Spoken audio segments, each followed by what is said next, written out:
Welcome to the Canadian Homeschooler Podcast, where we have real conversations about all things homeschooling from a Canadian perspective. I'm your host, Lisa Marie, and in this episode, we're going to be talking about classical education with our special guest, Dawna Ferguson from Classical Conversations Canada. So grab your favorite drink and come join us on the couch. Okay, well, I really want to thank you for joining me here at the podcast and taking some time out and chatting with me. So thanks so much. I would love it if you would just take a minute and introduce yourself and tell us a little bit about who you are, what you do, and let's start there. Sure, I can do that. Dawna Ferguson. I live just outside of Calgary for the last 14 years. Been homeschooling longer than most. I think we're up into the 30 plus years now. I have graduated. As of this couple of weeks ago, I've graduated 5 of my 7 kids, so 2 more to go. We have a bit of a sandwich. We have 3 daughters, that big gap. We have a son, and we have 3 more daughters. No, you can't plan those things. Homeschooling has looked really different for us over the years. And so I think just over 10 years ago, we landed on Classical Conversations. I found a community that was starting in Calgary. And so I jumped in having no idea what I was doing. And I find myself now leading the country Classical Conversations. My official title is Country Coordinator. But really the goal is just to help support homeschool families across the country. Cool. Okay, so I'll ask the question, what exactly is classical education? Because I know that there's thoughts in our heads about what that looks like, but I'd like to hear it from somebody who actually knows instead of just me who guesses the best I can. Okay, well, that's where you're going to catch the real me. I'm kind of guessing along the way here too. It's one of those thoughts that evolves a little bit as we learn more, which is the way it's supposed to be. So if you think about classical education, it can sound very daunting. It sounds like all you do is listen to classical music. You only read classical books. What makes a classical book? That's a question that we should ask ourselves. To me, classical is something that stands the test of time. Right? Anything, if you think about the classical period of the arts, so you would think about more classical furniture. It's furniture, it's music, it's art that stood the test of time. So the classical approach that I like to follow is one where we do read classical books that have been around for a while, that have stood the test of time. Some of them, of course, would be more modern because they still have that same thread of truth woven through them. And if we think about classical education, I'm going to tell you right now that we all learn classically. And you may not be aware that that's how you learn, but we all do. So we take some information, we maybe hear something, we read something, we process that information, and then we spit it back out again. That's classical in a nutshell. All right, cool. So how does it differ then from other homeschool methods? Yeah. So many different ways to homeschool our kiddos. I know with my first 3, I did a literature-based program where we were reading lots of books and then discussing those books, which is pretty classical. Then, of course, we have the other programs that are available that you will maybe read a paragraph and then answer some questions. So I think it's more closely aligned to the way I was educated, just in a regular public government school, where we are fed information and then we have to try to remember it for a test or a quiz, and then we move on to the next subject. If you think about the more modern education where we segment topics, we have our science and our social studies and our different forms of language arts. We have all of the different subjects. If you're following a more classical model, then you're interweaving all of those subjects. And so to be honest, when I fill out any assessment forms for my kids, I have a hard time defining social studies. It's in everything. And so if you think about that separating and then that coming together, that's a pretty big difference between classical and any other model. That's very vague. Yeah. So it sounds like classical education in itself really tries to align with the way that we naturally learn. Yeah. So think about whenever you learn something new. And so lots of examples I can think of, but one for me is I always thought that I would be one of those grandmas that knits and crochets. Turns out I'm not, But that's besides the point. When I'm learning when I made a decision to learn how to crochet, because I thought that's what I'm going to do, I needed to find patterns. I needed to find different ways of learning. I needed to learn that we've got hooks and then we've got knitting needles. Of course, those are different. And so I needed to become familiar with the materials that I'd be using. It's not all wool. It's because it's not made out of wool. It's yarn. It's, the different types of yarn that there are. So you learn what is needed. And then I had to get into the practice. So we call that our grammar stage, right? Learning some of the terms and definitions, casting on, casting off, all of the different things. I know that I'm intermixing knitting and crocheting. That's how unfamiliar I am, how much I do. It tells you. So we're learning the grammar stages where we're learning the terms and definitions and the what are we using? And then we move into more of a dialectic stage. So I'm going to use some of our classical terms, and that's where I'm practicing. So I'm taking the materials that I've gathered, I'm taking the information that I've taken in, I have the books in front of me, and now I'm going to practice making something. And they're less than stellar at the beginning when you're learning. They don't look good. The stitches are falling off, or they're not lined up. It's more like a triangle than a rectangle. But the more you practice, and the more you practice, then the ability to come in and then actually teach somebody else how to make a square, or make a proper square, something that can be used in a quilt. That's the rhetoric stage. So we've got the grammar stage, we're gathering information, then we're going to practice it. That's the dialectic stage. And then we're going to actually have something beautiful to be able to share with others. And that's our rhetoric stage. So we all learn. You think about learning to drive a car, baking a cake, really you can apply it to anything. See, when you talk like that, it doesn't sound so overwhelming. I'll be honest. Classical education scares me because every time I see it, I think it's got to be like Homer and Latin and all these incredibly challenging things. I know that every time I hear classic, I think it's very methodical, but very structured.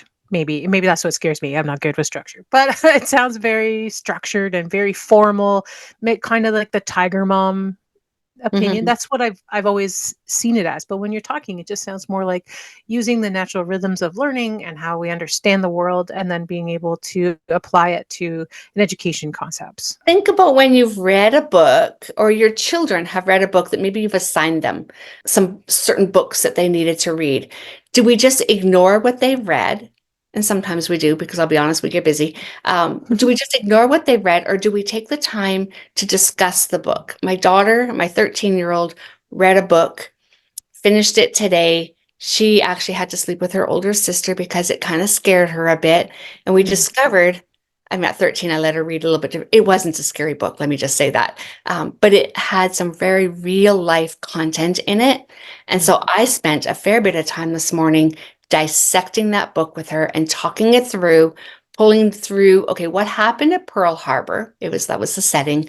What happened there? Why would this girl have had some of the fear on her? Why did you think her mom responded the way she did? That's classical, right? So I'm pulling out some bits of history, some things that I know, some things that she knows, and we talked about it. So I agree with you. I know when I first thought about classical education, there was no way. I read a few books, some of them fairly thick, and there was no way that I could take my unschooler brain and fit it into all of these little have to do things a certain way. And I've discovered that was my misinterpretation of what I had read. That's not what it's like. It's real life, very natural. Cool. So then how do you think that parents can kind of maintain that flexibility if they're using a homeschool method that seems kind of structured? Yeah, I think breathe, just breathe. I'm going to say it again. Hopefully you leave this in. Just breathe. So I've done this a long time. We think, as we're homeschooling our children, that we have to check all the boxes. And the what if I don't cover something that they're really going to need? That's probably one of the biggest fears is, what if I mess up my kid? What if I don't expose them to something that they need? The truth is, if we're teaching them to think, and we're teaching them to use logic and to be logical in their thoughts and to be thoughtful with their thoughts. I know that sounds odd, but actually think about what they're thinking. Think about what they're reading. Think about what they're experiencing. Be aware of what's going on around them. They're going to have the ability to learn anything they need. And so I know for my older girls, I missed a ton of things. There's so many things looking back. I wish I had done things a little bit different, but we can't. We can't live in that. I wish I had. It's too late. But what they have is this incredible ability to think and to research and to learn. And so for me, that's a success if they have the ability to learn. I don't know if I answered your question very clearly, but we need to demystify the homeschooling world and just realize all we're doing as parents, loving our kids, choosing to be with them and learning alongside them. Yes, I agree 100%. The method is a great tool to be able to help enable that, but it's only one piece of the bigger puzzle, right? So, right. Yeah. I think there's so many different methods that it's okay to mix and match too. Yeah. All right. So in general, do you have any examples of what a typical day might be like? Yeah. And then you know what? That's what makes it so fun is we get to still classically educate our children, our family, but it looks so different for everyone. Our family is not the get up and go, be at the table by 8 o'clock people. Never have, apparently never will, as we're nearing the end of our homeschool years. So the content through the day, just if you understand that learning happens through everything, then obviously you're going to want to take some time to make sure that your children are actually, learning math, doing the things as we talked about previous, they actually still have to do the things. When it happens and how it happens is less important. So I didn't really answer your question, but I kind of didn't answer it on purpose because you have to make it fit for your family. Because of the way we work, we both work from home. Life happens all the time on the weekends, in the evenings. It's not uncommon for the books to come out in the evening or on the weekends. And so for our family, it makes sense for us to kind of spread it out over 6 or 7 days. Others are determined to get it done by noon. Others are official, formal educating done by noon. Some people have little tiny children that you've got to capture them in between nap times. So I don't know that I can answer that question very well. It sounds like the typical choose a rhythm, not a schedule. So yeah, that's good. Do you think that the classical education model works for families who've got children with different unique learning needs or neurodiversities? Yes, absolutely. Because we are tailoring the students' education to who they are. So let me tell you a little bit about my family. Most of mine are actually dyslexic, not all of them. I was so thankful when the last two. Okay, saved. And varying degrees of abilities. And so for some, it looked like a lot of dictating, so what's in the brain is really good stuff. But when it comes out onto paper or getting it onto paper or even onto a computer is super difficult. And so I've had to, over the years, transcribe and get to the place where you put it on paper. It doesn't matter that no one else can read it. If you can read it, then you can speak it back to me and we'll type it. And so we've had to do that. That's just the way it's been. If they can pick up a book and read it and write an essay all on their own, that's very rare for me in my family, but it does happen with some. So I think if you've got a kiddo that you need to be really mindful with guarding their heart and letting their education be something that also guards their heart, right? So we're not going to force them. We choose not to force them to do something that just isn't in their scope, pushing them at the same time. Yeah, the tricky balance of life. It is, right? So what is our goal? What is our goal in educating our children? Is it to have them get a piece of paper that the government says, here, you've done it? Or is it to educate them for life, whatever their gifting is, whatever they're called to do? in their life. And we don't know that, honestly, sometimes until they're in their 20s. Sorry, parents. Yes, I'm like having conversations with my 20-year-old about what's next with him. And it's proving to be more challenging than I thought. I think as parents, the early years feel so intense and so hard. And then you get into the school years and you go up and down with the flow with what's going on, for the good, the bad, the challenges, the struggles, the good days, the wins. And you think, I'm almost done, because everyone tells you only have till they're 18, right? Well, then you move into the young adult era and suddenly you're like, oh, parenting's not over yet. What do I do now? So my 34-year-old daughter said to me last night, I picked up her girls, brought them home. They came and had supper with us. And she said to me, Mom, I just saw this meme and it said, you only have 18 summers with your child. And then it flashed to a 36-year-old. I'm 36 and, jumping into the pool and splashing their mom. And she says, I still have all these summers. And so this perception that this is all we have is not real. It's not real. And if we've guarded the time that we have when they're young and we've been mindful and thoughtful, not perfect, please understand, but mindful and thoughtful, then we'll have them as part of our lives as they're becoming adults. It's way more, I shouldn't say it's way more fun. That's not very kind, but it's way more fun than I thought it would be to have adult children.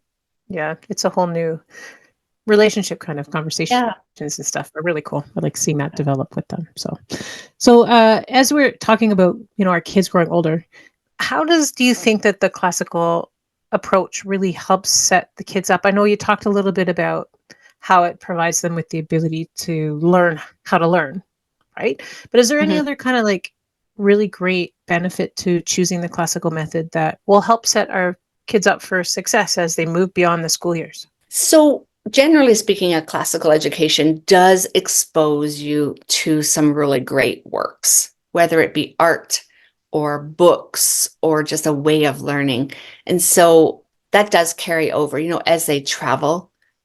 I had a chat with a mom the other day, and because their daughter's been classically educated, they went to, I want to say Amsterdam. I think that's where they were. And they went to an art gallery, and the daughter took the mom and the grandma and did a tour through the art gallery because she had been exposed to great artists and learned about great artists and then their art pieces and why they chose the colors that they chose and why they chose the perspective that they chose.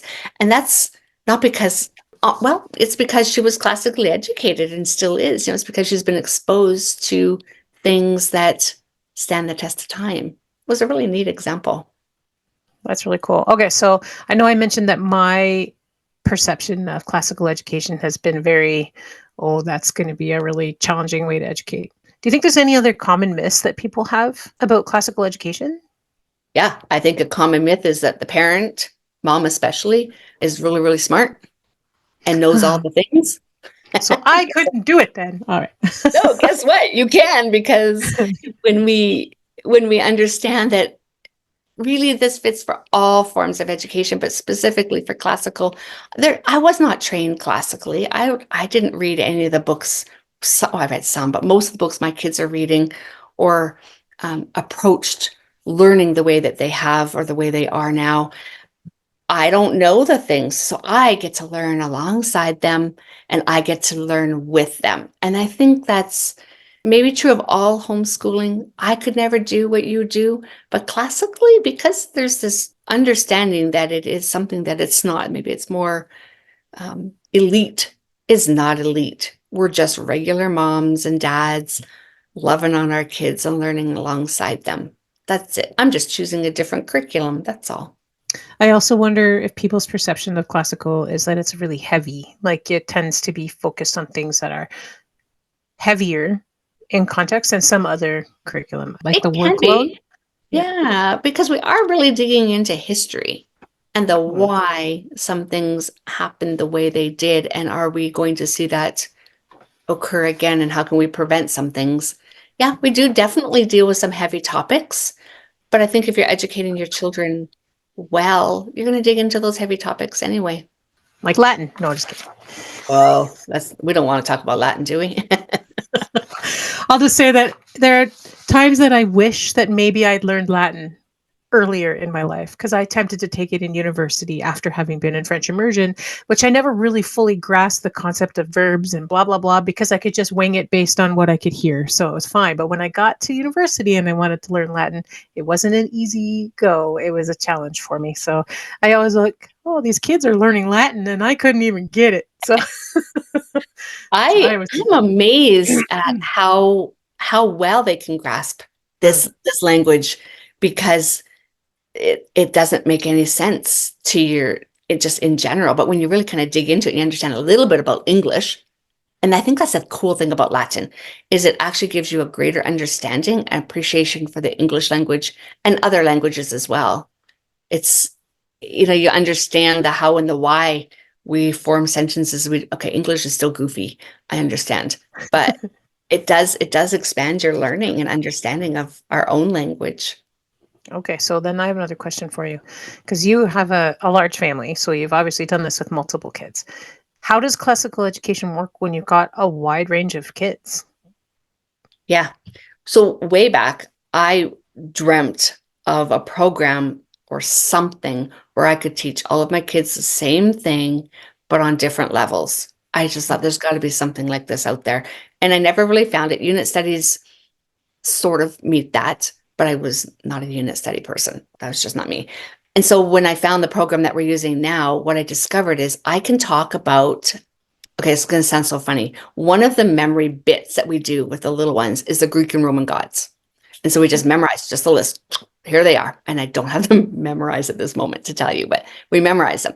Now, as they progress in years, they look back at this and they're studying mythology. So when you're studying mythology, all of a sudden you've got this little peg of learning about the Greek and Roman gods that's been sitting in the back of your mind since you were, 4 or 5 or 6. And here it is on a platter. We get to understand it. And so being mindful that we're learning together and we're learning skills, not subjects. When you understand, when you change that thinking, that the skill of learning Latin is not the subject of Latin, but the study of the skill of learning a new language. It's different. And so we're looking at skills versus subjects. And I think that's how we can incorporate, for the different ages, there's still going to be some different levels of learning. We have to just navigate that. That's just the way it is. Okay, so if someone's thinking about looking and researching more about classical education, is there anything that they should consider as they're looking into it? Like either pro or con, or just whether it would work for their family, just anything that they should think about? Yeah, I don't know that it's for everyone. If you really need to have boxes checked, then you're probably not going to be well suited for classical education, because it can feel a little bit more or less defined. I think I want to say it that way, less defined. If I open up a box curriculum and I just go through one book and then another book and then another book, it's very easy to quantify learning. But if I'm exposing my children to all of these great artists and all of these great works and science, and we're going for walks and we're going for hikes and we're talking about nature, we're going to art galleries and we're looking at pieces that from an artist that they've studied, or some, looking at more of that focus, it's a little bit trickier to quantify. And so if you're a real box checker, I am actually a box checker. I'll be honest with you. I'm a list maker. I'm a box checker. And so to learn to let that go was not easy, but for the greater good of my kids and for myself, I try. I'll just leave it at that. I do try. Well, you've obviously done well enough that you've made it this far and you've managed to graduate a bunch of them. So good job. Yeah, thank you. It is so very exciting. As you have obviously worked with lots of families that use classical education in their everyday life, in their homeschool, have you noticed that there's any challenges that people can face, when they're getting started specifically, or as they're going along? And do you have any advice on how to kind of overcome some of those challenges that maybe pop up? Yeah, that's good. That's a really good question. I would say that a common difficulty that parents have is trying to bring school home. We are not school. We're home educating. We're not school. We're not. So by school, I should define my term.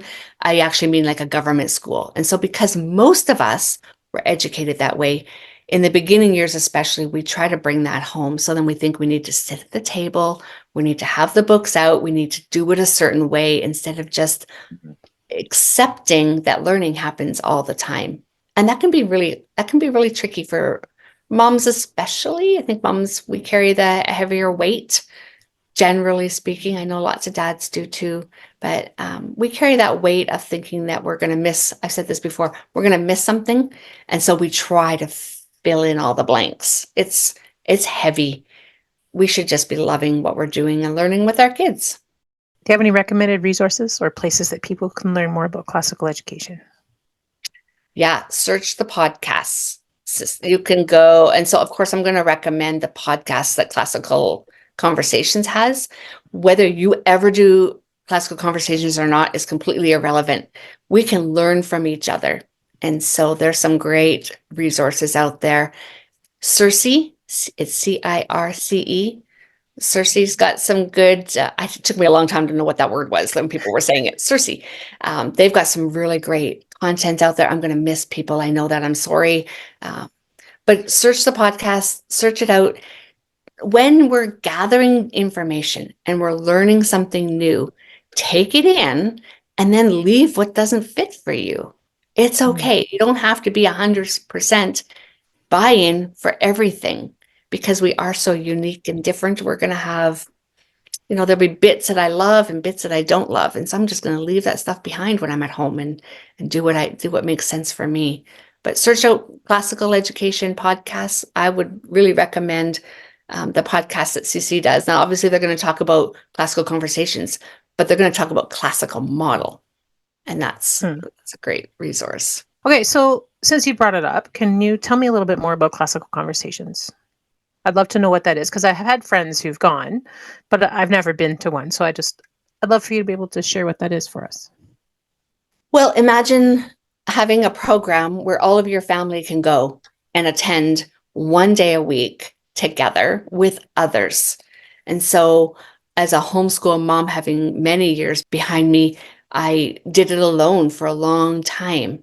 And so having a program that I can use when we are using the same curriculum and we're heading on the same path, there's a unity that happens that's really unique. So our children are tracking with other children and the moms and dads are tracking with other parents, where our end goal is not necessarily, I'm not going to say it's not, but it's not necessarily that end goal of a piece of paper, but it's the end goal of well-educated family.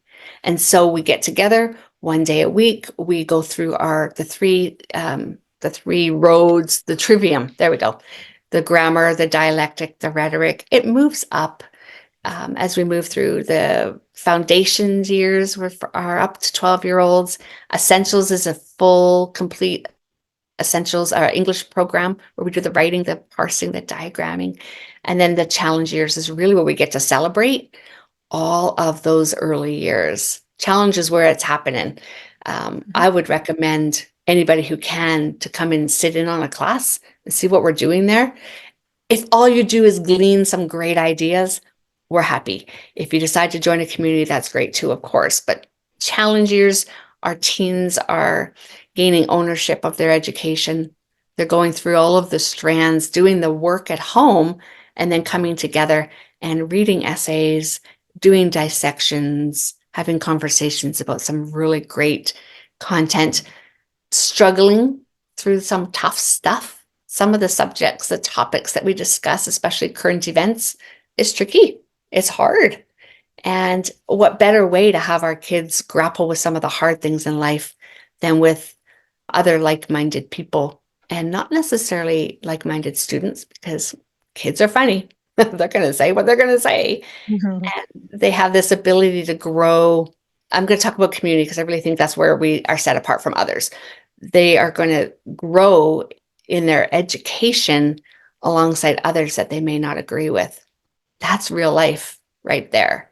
And so we watch that play out every week, and then we celebrate as they struggle and we celebrate as they grow. Across Canada, do you know how many options there are? Like, I know obviously it can't be everywhere because Canada's such a wide and rural country in many areas, but how accessible is it in general to people who are interested? We're officially from coast to coast this year. Very exciting. There's communities all over the place, and I would say that almost every province. And so not quite every province, but of course we are big. And so it can be tricky when you're in a remote area to find a community. We have some people who drive an hour, hour and a half to get to a community once a week.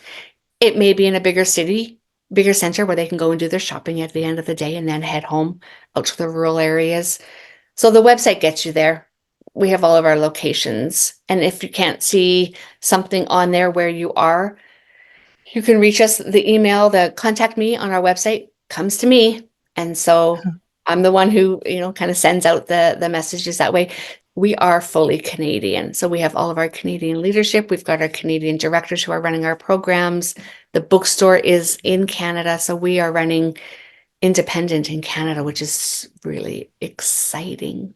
That's very cool. And I love that you guys I know I've seen over the years that the Canadian version has been growing and expanding and creating new content. I think I chatted with someone as they were helping to create some of the more Canadian perspectives of things. And I remember them being all excited about that. So that was really cool too. One last thing is, if you had to give one major key takeaway that you want somebody who's listened today to this podcast, what would you want them to go home with and mull over or think about as they leave thinking about classical education?